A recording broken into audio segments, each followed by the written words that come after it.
Добрый день! Сегодня будем смотреть расклад для львов на 2024 год по месяцам. У меня на канале уже есть таро-прогноз на 2024 год по астрологическим домам. Ссылки я оставлю в описании к данному видео. Мы будем смотреть расклад на оракулах Символода. Дополнительную карту возьмем из колоды Кипер. Итак, что ожидает львов в 2024 году? Описание будут давать общие, потому что для каждого превалирует своя сфера. Либо карьера, работы, либо личных взаимоотношений, любовной сферы. Поэтому вы уже смотрите там для себя, что ожидает львов в 2024 году. Январь. У многих тоже воинственный период. Февраль. Март. Апрель. Тема отношений тоже для многих просматривается.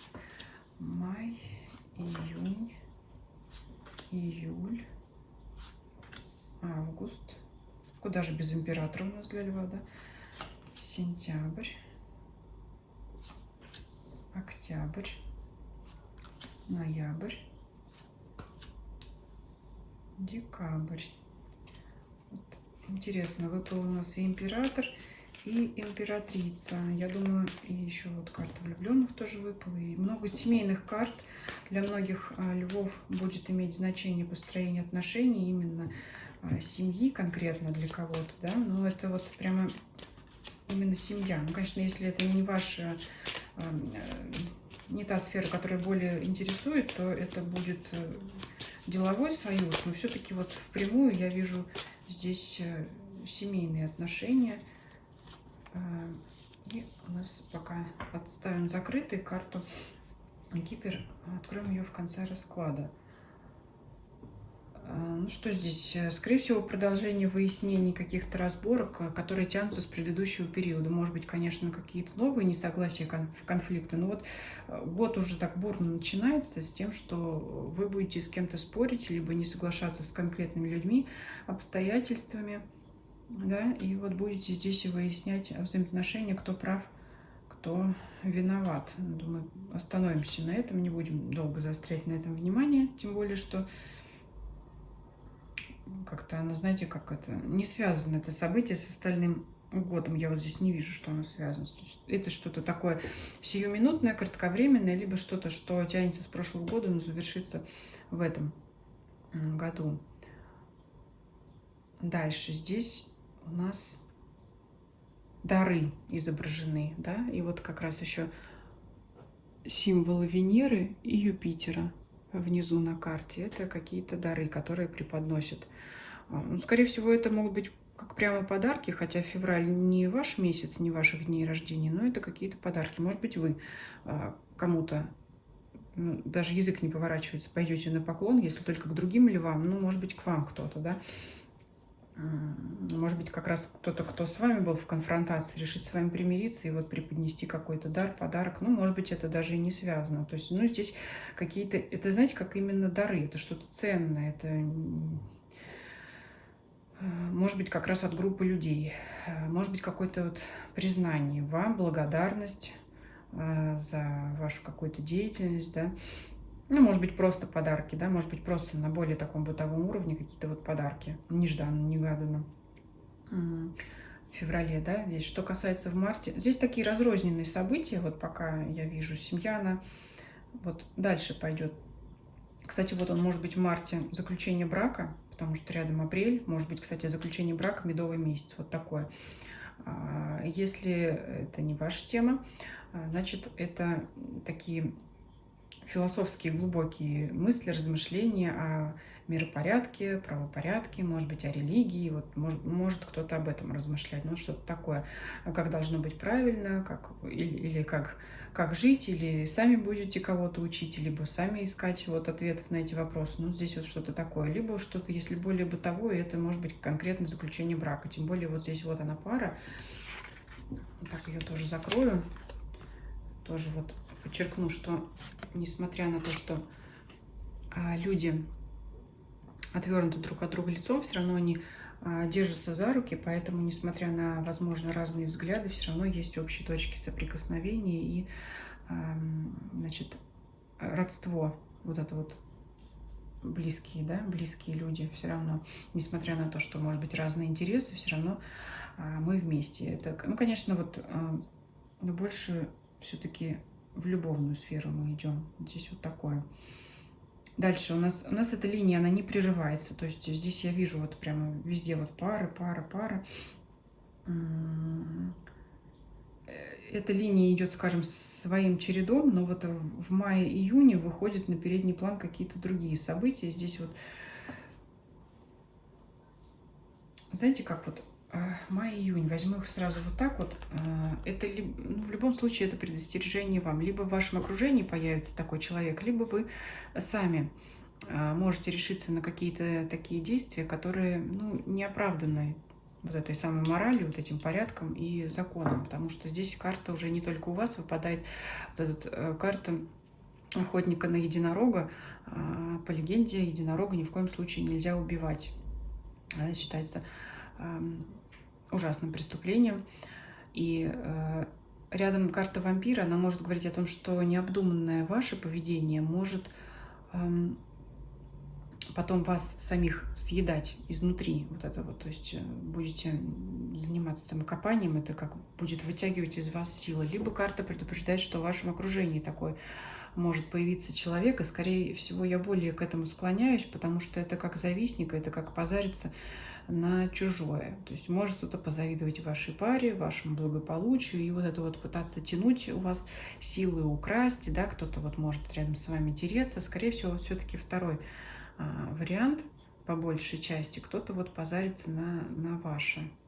Может кто-то, знаете, вы можете иногда чувствовать, что как-то сил не хватает, а вот надо искать в своем окружении человека, который вот вокруг вас что-то крутится, постоянно зудит, может, знаете, как стелиться ласковые слова, говорить, на самом деле, вот что называется, вампирить, да, вас, из вас вытягивать силы и вот этот самый единорог, мы будем рассматривать здесь это как ваше счастье, и вот на самом нацелиться, как бы мне вот украсть, как бы мне взять себе, как бы мне также, такого же счастья себе, и вообще, почему ему или ей можно, а мне нельзя. Вот здесь вот такое предостережение есть для вас. Поэтому, ну, если у вас счастье в любви, в романтических отношениях, старайтесь особо это не афишировать, хотя будет, конечно, хотеться похвастаться, да, вот этим вот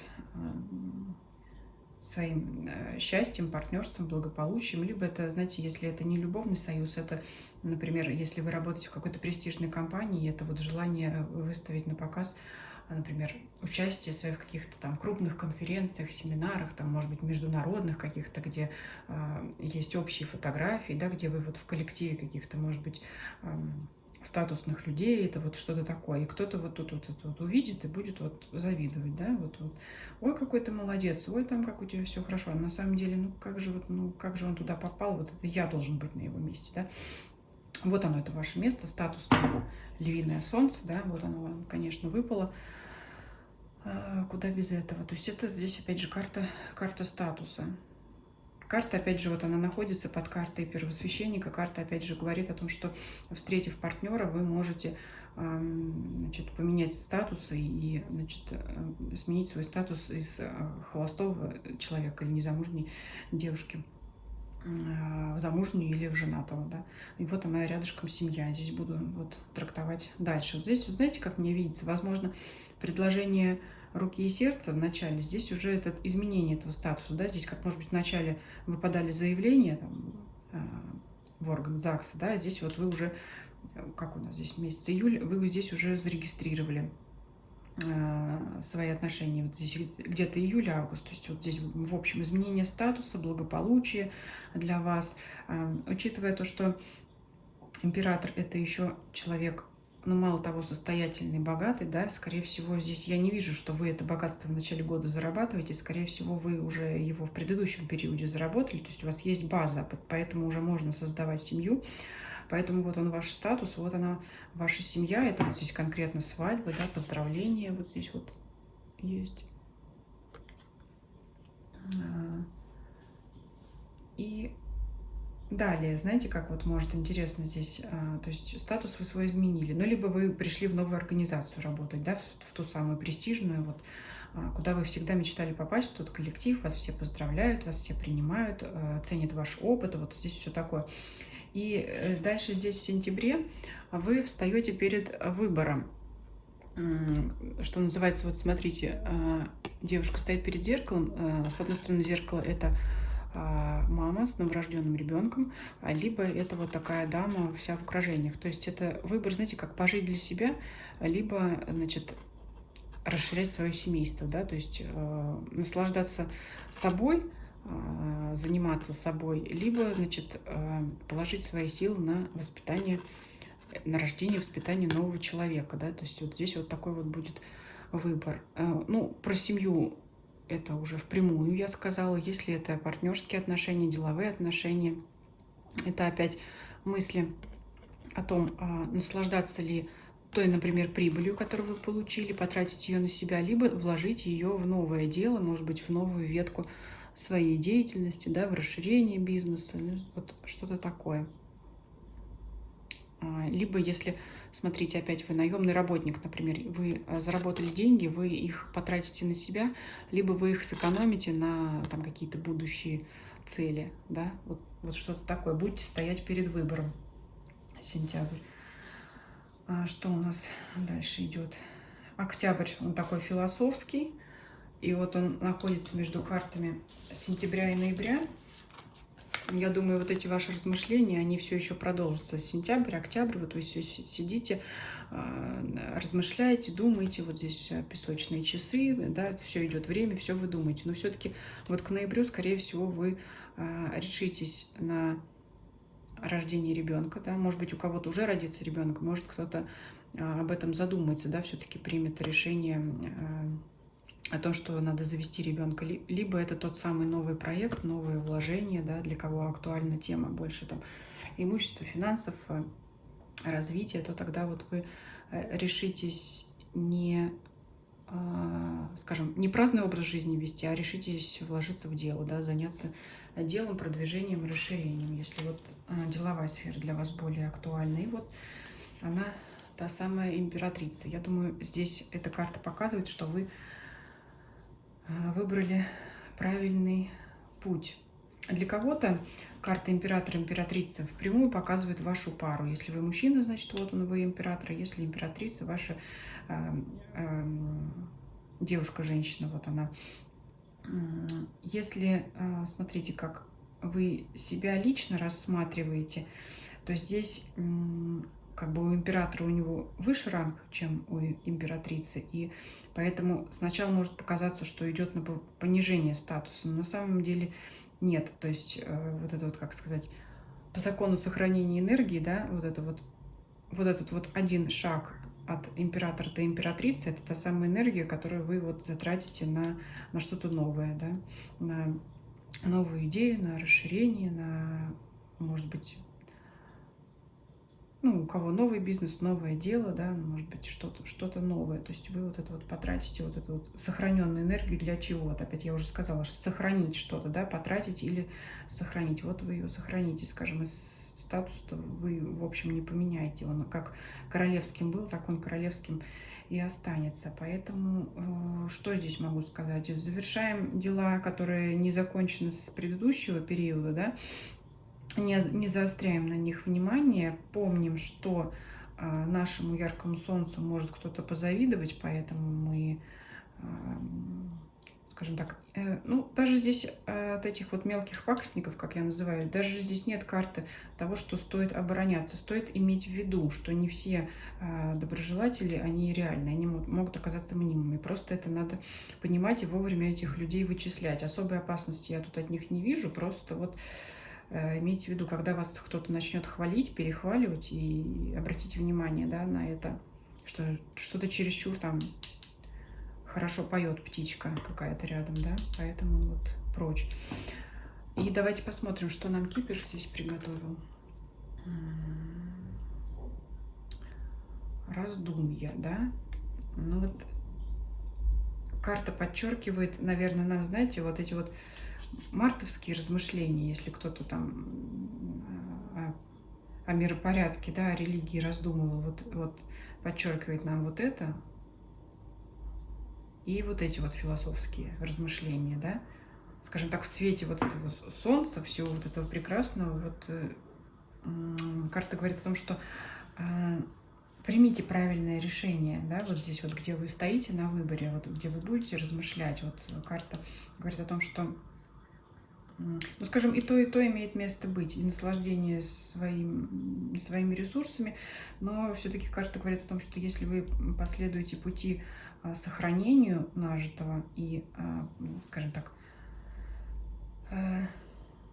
вкладыванию нажитого в будущие какие-то там цели проекта, либо в развитие, расширение вашей семьи, да, приумножение, вот, это будет для вас, скажем так, ну, если можно так выразиться, более выгодным, да, это принесет вам большее счастье, большую радость. Поэтому вот эти вот 2 месяца, у нас здесь март и октябрь получается, вот эти вот размышления, ожидания, вот обратите на них внимание.